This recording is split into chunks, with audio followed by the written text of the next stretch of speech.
Morning. Morning. Morning.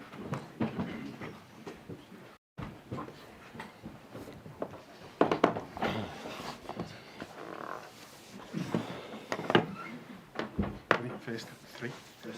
Three. 3-1. Arne, first of all, how's Alisson? Is he ready to return? Where is he in his recovery? We think he is.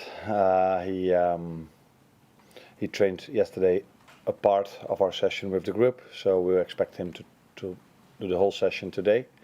So we think he's available, but of course we have to train today. And of course we're really happy with Alisson being back, but I want to emphasize on the fact that Queeve did really well in the 2 games he was on goal for us. So another example of me having 2 and I think even 3 good options in certain position in this in goal. Whereas in your forward line you've got 6 options. Just thinking, Jota scored 2 goals against West Ham. Salah's got 4 goals in his 7 games so far. Gakpo's off the mark with 2 against West Ham. Nunes started back-to-back games and scored against Bournemouth, and Luis Diaz 5 goals in 6 appearances so far. Add to that, you've been able to give Chiesa a minute. So, talk us through how you look at, or how would you describe the decisions you've got to make when selecting your starting forward line? For me, it says 2 things. It says, one, that these players have a lot of quality, and second of all, it says that the team is always creating chances for the players that we are selecting for that game. Because if we play Cody or if we play Lucio, the team is just creating chances for these individuals, and because they have so much quality, they can make this promote this to assists or goals. So yeah, that's what it says to me. Also, it's just, I need to follow up on that, just because it's showing that they're sharp as well, whether they've been out of the side, they're coming in and producing. How are you able to maintain that sharpness when they're not necessarily getting, the maximum amount of minutes? Yeah, that's the positive thing about playing so many games, that these players will always play a lot of games, and I think they understand that they can't play every game unless it's absolutely necessary, to keep them fit and sharp and to keep them ready to perform like they do.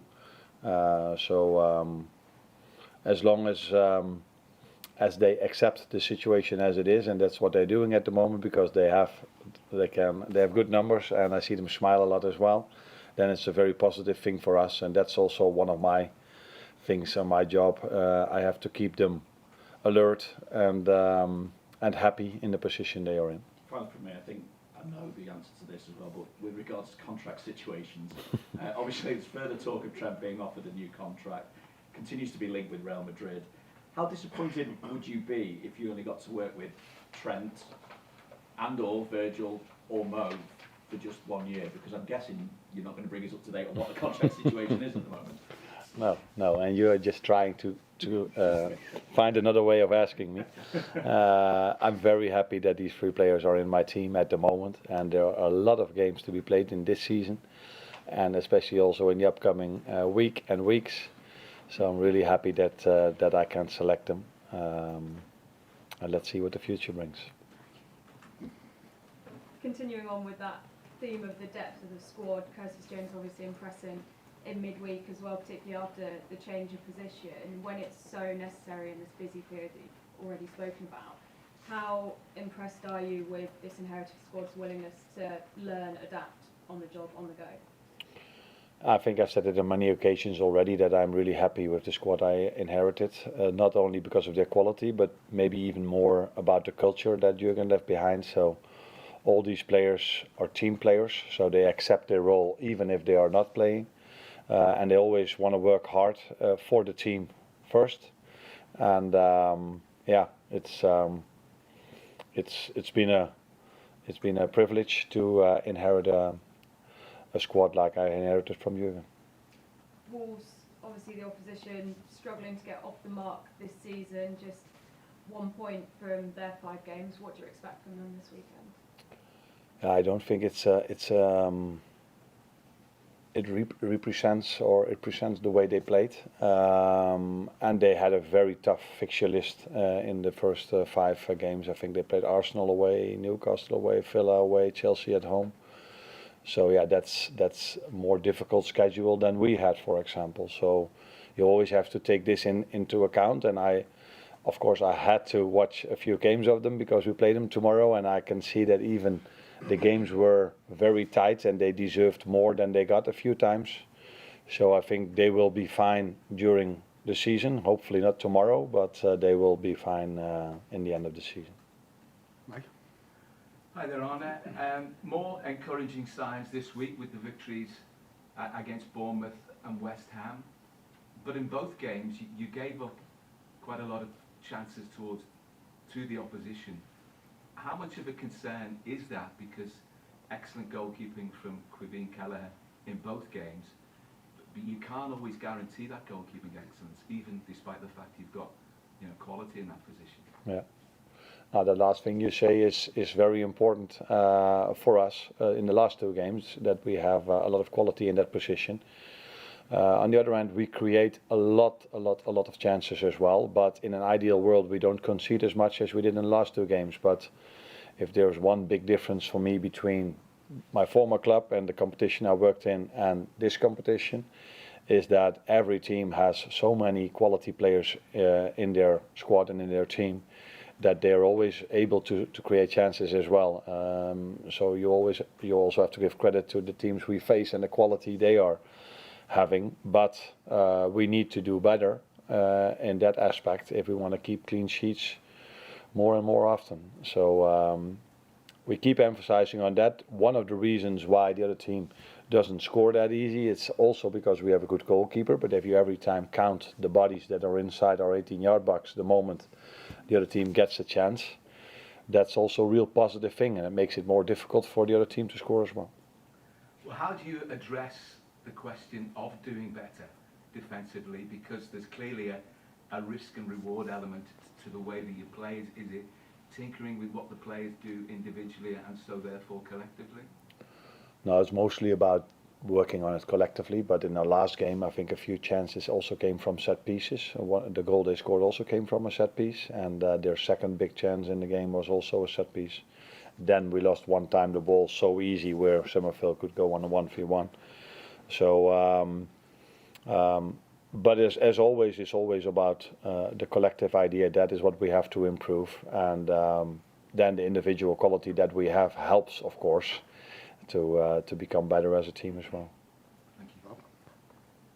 Arne, I was interested to read in your programme notes midweek that you kind of challenging the players to show you how they react to certain situations.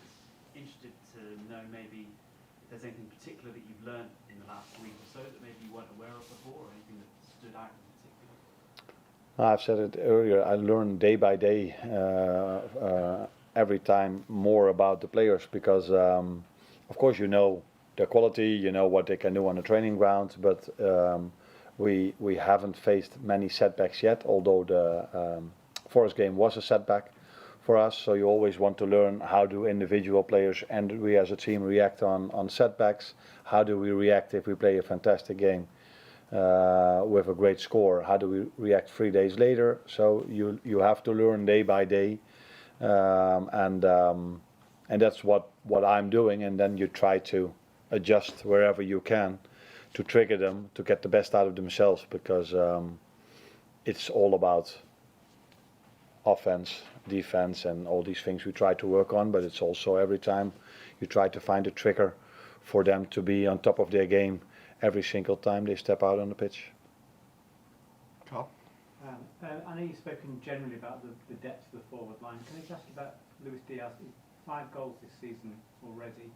I think that's probably an area that's improved for him personally since last season, where he was maybe getting in the positions but not getting the goals. What's changed with him, do you think? Well, that's difficult for me to judge because I wasn't here, of course, last season.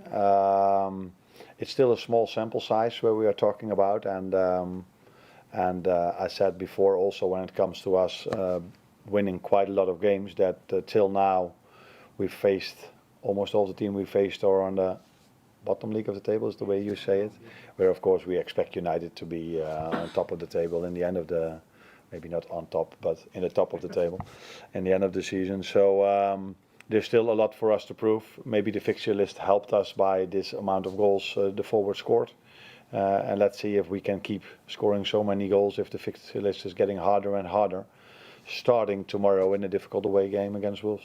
Have you done anything specific with him in terms of improving his output for goals? No, I don't think so. Not particularly with him. Yeah, we train on a daily basis, trying to get them as most as we can in certain situations, and then help them in the best possible way where to position themselves and how to what to do in certain situations. But it's mainly also in this last third of the pitch, the quality of the player and the finishing he has, and I think he always had this. And I wasn't even that aware of the fact that how many goals did he score last season? 8. Okay. For me, he was someone who could score a goal, and 8 is for his quality, not of his standards, I would say. But did he play a lot? Did he play every game? Yeah. Okay. So then I think he just comes back to his normal situation. Maybe he was a bit unlucky last season, but a player of his quality will always score a lot of goals in every season. Arne, one of the hallmarks of Wolves' season so far is they've been starting very quickly in games. So I think they've been ahead at half-time in both of their last 2 games, even though they went on to lose those. And the same happened when Liverpool went there last season.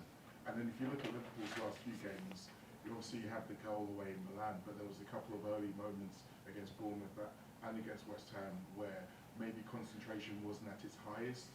What do you put that down to, and is this something you've stressed ahead of this challenge against Wolves?